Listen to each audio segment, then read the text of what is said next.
You want to see something fun? This is a screenshot of my husband's student loan account. He was a part of the SAVE plan, and you can see he consolidated his loans, applied for the SAVE plan, started in 2023. The first 12 payments were based on the previous year's tax return. It was income driven, and our payment was $500. His payment was low. It was really low. Great. And accruing interest each month was about $2,000. So that means that with the SAVE plan, he could. Wow, they've been accruing $2,000 a month off of the SAVE plan while only having to pay $500. That is completely unacceptable. You guys will never ever get rid of your student loans if you're paying 500 and accruing $2,000 in interest. That's insane. pay $500 a month, and the $1,500 extra of interest would not be added onto his balance, but it would be subsidized. So it would not be increasing in the balance. He would just have to pay that, and the rest was subsidized, which was amazing. Now, with it being done away with, his new payment is $5,000. And I believe that's based on a 10-year repayment. But yeah. Congratulations, you played yourself. That's all I gotta say. Congratulations, you played yourself. Because I'm sure y'all had plenty of time to get rid of these damn loans. But instead of taking care of these loans and doing what you needed to do to make sure that you have a good life and you set yourself up for success, you decided to ball out instead of paying off your student loans. And now you got to pay $5,000 instead of $500. That's what you get. But let's continue. Yes, he has a lot of student loans. He went to dental school, Dental and school. it was a horrendous amount that they make dental students pay. But besides the fact, yeah, I mean, yeah, $5,000 a month. I don't think this starts until 2026, but just wanted everyone to see what's happening because it's crazy. Frustrating and just annoying when people ask, like, oh, why aren't you guys buying a house? Why aren't you doing this or that? It's like, literally, we already have a mortgage payment, and it's his loans. And $5,000 is more than a mortgage payment. That would be a very nice house, and we have to pay that for 10 years. Or we can try to do more and pay it off in 5, which is what we're trying to do. But like, it is an obscene amount and a huge portion of our income each month. And so it's like, well, no. Do you see like the kind of system we're in? Like, if we can't have an income driven repayment plan or some type of government assistance with this, like, at least don't accrue interest. Like, we'll pay off the full amount, but like, his average interest rate is 6.3%, which with the balance he has is not bad. Thousands of dollars of interest accruing a month. So it's hard to even get on top of it and pay down principal unless you're putting like $7,000 a month towards the loans. And so, yeah, I mean, that's what we're going to be doing the next 5 to 10 years, and also investing in other things if we can. And I will prioritize that. But yeah, I mean, we're not going to buy a house. Like, are you kidding? That would be irresponsible. So I'm very confused as to why she's upset. She's actually being held responsible, or her and her husband are being held responsible for the student loans that they took out. He decided to go to dental school, so I'm pretty sure he makes probably $200,000 a year or more, at least. And honestly, I don't feel bad for her one bit, because this is what you sign up for. You sign up to go to school, dental school, to become a dentist, to make $200,000 a year. Now your loans are due. But we have another video to take a look at, also from this creator, which breaks down what she spends every single month. How much my husband and I spent in the month of August. So we are dinks, and we live in... So for those of y'all who don't know what dinks are, dinks means dual income, no kids, meaning she and her husband work, they have no children, they have no responsibilities. In a mid-sized town in Washington State.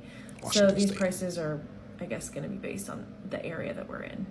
So first, for rent, we rent a old craftsman home, which is actually pretty large, and so we pay $23.50, and that includes our water, which for the area that we're in, this is like by far the cheapest that I've seen in the last year since we signed this lease, and I'm really stoked on this price actually. And that is just the rent, and then we'll get down to utilities later since Copilot organizes from the biggest expense down to the least. Next is groceries. So I don't know if this is normal for two people, but That's not normal for two people. $1,249.03 for two people. What the hell are these people eating every day? Wagyu steak? Like, I know Washington is an expensive state to live in, but I live in an even more expensive state, New Jersey, and I have 5 people to feed, and I spend half of that, less than half of that a month on groceries. Y'all can find $5,000 to pay off your damn student loans. 2 incomes, no responsibilities. Y'all just spend all y'all freaking money. Guess that's gonna stop now. we spent $1,250 just on groceries. Insane. Yeah, that seems kind of high, but I don't feel like we're eating that much. And like, I do buy healthy food, but it still seems kind of high. But I guess that's more of the new normal. Let me know what you guys spend if you're two That's not normal. people. Next is sports, which it's kind of a weird category. So this just includes my husband spending $199 on golfing at a pretty fancy golf course, which is not normal. And $500 of it is for my new used mountain bike. Next is car, and this includes gas, and this was a ticket of $230 from last year running a red light. We just got it, and so I paid it last month, but typically car, this would be way lower because I now work from home and I'm not really spending much on gas. So yeah, it would typically be about probably $250 for gas, but yeah, this had a ticket in it, so.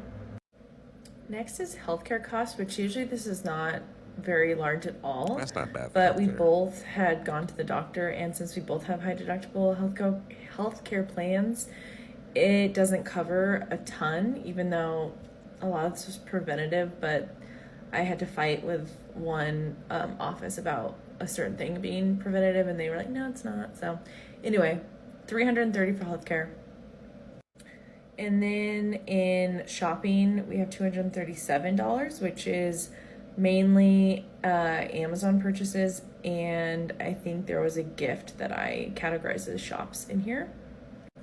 And for insurance, we pay $217 to State Farm for an umbrella policy for both of our cars and for renter's insurance. Okay, that's actually pretty good. Next is the category of entertainment, which I'm not really sure how to categorize these things, but this $215 is for my 8-week pottery class, which I'm really excited about because I wanted to try something new. And yeah, for $215, I feel like that's pretty good. So she's spending all this money to try something new, and yet she's still mad that she has to pay $5,000 to pay off her loans. Y'all just don't like to be held accountable for the things y'all take out. Y'all sign up for the damn loan. Let's continue. For an 8-week class, and it's 2 hours a week, so pretty stoked. But yeah, that's entertainment.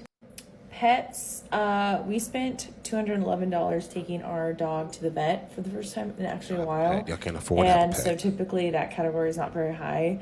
Our little dog doesn't eat that much, and he doesn't need a lot of health care. He's healthy and young. So yeah, that was $211 for our dog Cooper. Next is restaurants, which we really never go out to eat. So that's like random coffee and like going to get like pastries. You know, it's not like big meals out, and that still added up to $207. Also, side note, I don't really get coffee out anymore since I work from home. Before it probably would have been more, but I maybe get coffee like twice in a month out because I just love making my coffees at home. And then utilities. We spent $154 on utilities, and that includes our electric bill and our Wi-Fi, which is $55. So actually electricity has been a lot cheaper since. Yeah, mine's about the it's same. actually been kind of, well, we did run the AC, but it's kind of been nice and mild the last month. So yeah, it's not that high. In the winter, it gets a lot higher. And the last category is subscriptions. So we spend $60 on subscriptions, and that includes like Spotify, Peacock, Max, and we actually are still using my parents' Netflix account, and we have someone else's Hulu account, and I feel like we also have someone else's Amazon Prime another account. service. So spending $60 a month on all of those, I feel like is pretty good. So the grand total that we spent in the month of August is $6,340. So they spend in August what most people don't even make in a whole month, right? So they have plenty of money to pay off the loans. I'm pretty sure they bring in on a monthly basis between $20,000 to $30,000. So let's say they make $25,000 a month. They can afford to put $10,000 towards the student loans and keep the exact same lifestyle that they have right here. But something that she didn't mention in this that I actually found out going through her TikTok is that she goes on a vacation damn near 2 times a month. 2 times a month they go on vacation. So they have plenty of money to pay an extra $4,500 towards those student loans. They just didn't want to. They're too busy living their lives instead of taking care of the things that they signed up for in the past. You know, you, like I said, went to dental school, pay for it. Don't make us pay for it. Don't let us taxpayers or people who didn't go to college pay for your damn degree. You got the degree yourself. You pay for it. Stop looking towards this federal government to take our money to save your ass. You got the degree. You got the high paying jobs. Y'all got 2 incomes. Y'all got no kids. Y'all have no responsibilities. Y'all can more than afford to pay off these damn student loans that y'all should have been doing. But let me know what you guys think about this in the comment section below.